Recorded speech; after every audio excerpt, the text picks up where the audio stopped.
In today's Warzone 3 video, I'll be showing you guys my best controller settings so you guys can absolutely dominate here on the game. I do happen to play with the PS5 controller on PC, but these settings are totally universal and will be great for everyone. But as always, if you enjoyed the video, be sure to give it a like for the algorithm, subscribe with those notifications turned on, and let's hop into it. So first thing is first, of course, we are playing on controller as our aiming input device. Now let's go down here and go into the edit button layout. So I happen to play on tactical flip. So I believe everyone should be playing on tactical, and no matter if you have a scuff controller, or no matter what, if you have a regular controller or something else like that, I believe you should be playing on tactical because there's slide canceling and movement, and all you want to be able to do is just to be able to tap in that stick when you're trying to do those movements as opposed to reaching over for a button of some sort. I do believe that is very not beneficial to have to reach over for the button to take your thumb off the stick. It's pretty much, I don't think you can even slide cancel like that. That almost be impossible. But I play on flipped because for me, my bottom buttons here don't have a trigger stop, so it takes a little bit longer for me to pull those things in. And I've also grew up playing on PlayStation 3, 4, and 5, and of course on PC, and I've always used those top buttons. So for me, that's a personal preference thing,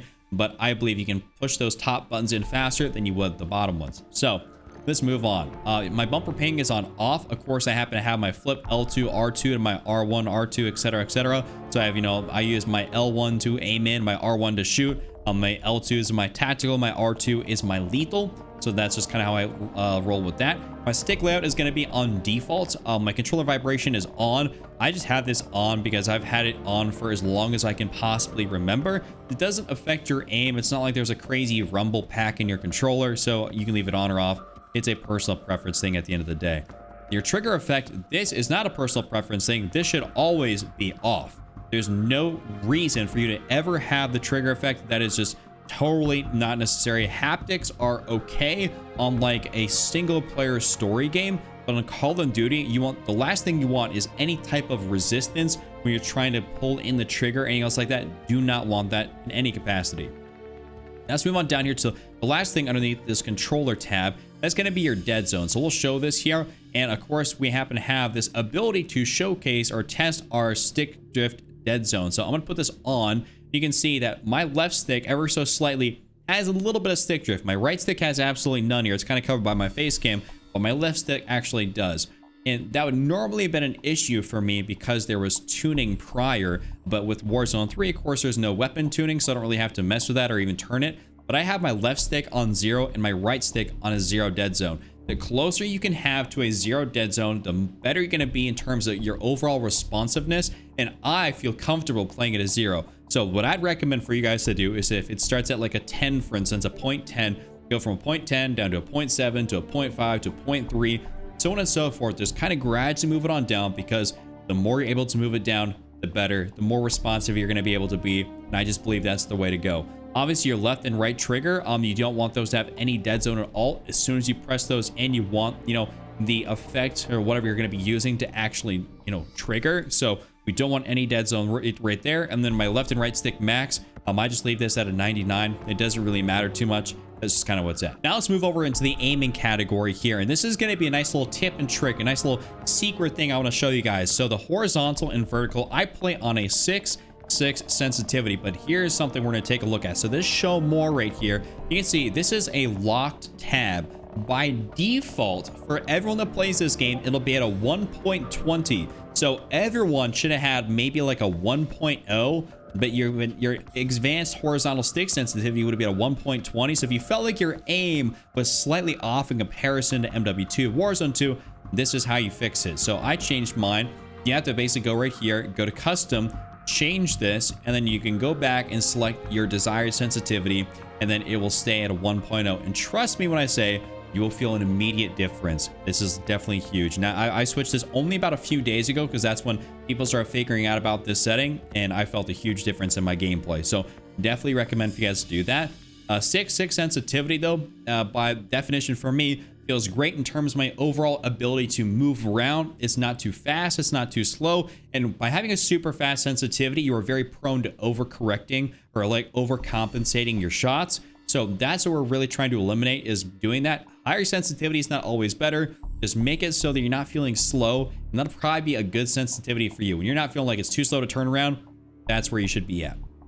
Now let's move on down here to the ADS sensitivity multiplier. So this is on a 0.8. AKA when I have my 6.6 sensitivity, when I'm ADSing, when I'm moving around, or when I'm ADSing essentially, I have a 0.8 of that 6 sensitivity. So I only have, maybe like a 5 something sensitivity when I'm actually ADSing, which slows me down even more so, which makes my aim in my gameplays look even more sticky because it's even harder to move off target. That having some good aim assist settings and actually being able to use my thumbs properly, that really helps out too. I mean, some people think you got aimbot, you got walls, something else like that. It's like, no, just good settings and some thumbs. That's really all it takes. My sensitivity multiplier down here, I just left everything at a 1.0. I don't believe you guys need to change that. So you can just kind of keep that right there as is at a 1.0. Your vertical aim access, you guys can just keep this on standard. Don't have to mess with that. Not beneficial to mess with. My attack stance sensitivity multiplier is going to be at a 1.0. So that's just kind of what I have it at. Don't need to mess with it. My aim response curve type is actually on dynamic. So there's like a little show more here. Aim response curve slope. Just leave that at a 1.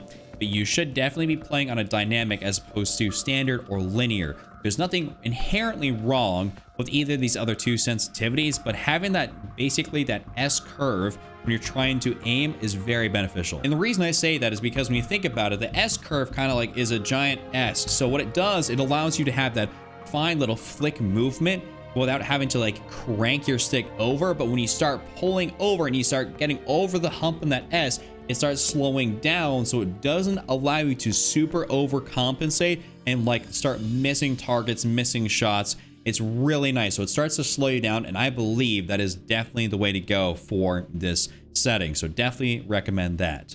Now we're gonna keep on going down here. I'm gonna close that tab right there. My ADS sensitivity multiplier is just on a 1.0. I believe that's really all you need. Sensitivity transition timing is gonna be on instant. You don't want this to be on gradual or after zoom. Just want to keep it on instant. Custom sensitivity per zoom. I know some people may like this. I turn it off. There's no reason for me to adjust my sensitivity per zoom. I believe I can use any which sight, anything effective on any gun with my current settings. I do not need to mess with anything. I believe that is kind of just a waste of time, and you should be good with your general settings. I don't think you need to mess with that too much. Now let's keep on going down here. So this is where it gets a little bit fun. Our target aim assist. So of course that's on. Anyone that tells you that, oh, aim assist is cheating, whatever like that. I mean, listen, this is a game setting. This is what the pro players use. We're all going to use, what's in the game. So we have that on. My aim assist type is on Black Ops. So there's, default precision focusing in Black Ops. Black Ops has been kind of like traditionally known from MW2/Warzone 2 and into Warzone 3. It's kind of been like the strongest sensitivity or the strongest aim assist type. So that's why I've been rocking it for a long time, and I definitely notice it being very strong. One of the other reasons I'll get called out for having sticky aim or something like that is because when you combine good settings with thumbs and like, the proper aim assist settings, like your aim's going to be it's going to be very hard to start missing some shots. And of course, when you compile that with, good builds for, good weapons. So definitely try out Black Ops. I don't think precision's good. Focusing is, maybe decent, but if you're gonna go for anything, it should be either default or Black Ops, and that's about it.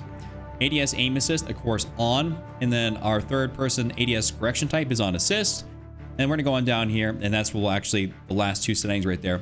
Don't really need to mess with any of that. Now let's move over to the gameplay category here, and we're gonna go into this. So automatic tack sprint, we just keep this on automatic tack sprint. That's basically gonna save your thumbsticks on your controller because you're not constantly mashing in that button. That's how you get more stick drift. So we're trying to elongate our controller's life, and there's no reason for you to continuously mash that sprint button. So automatic attack sprint is definitely a must-use setting. The only time it can be inhibitive is when you're using like a shotgun, for instance, and you're trying to use maybe like the haymaker, and you're trying to level that up. That was an issue I was running into. I was like, okay, I'm gonna have to probably toggle this off and manually sprint just because it always wants to sprint and it's really hard. If you're using like a single shot shotgun, not an issue, but for something like the haymaker or a fully automatic shotgun, that'd be an issue. So just kind of keep that in mind.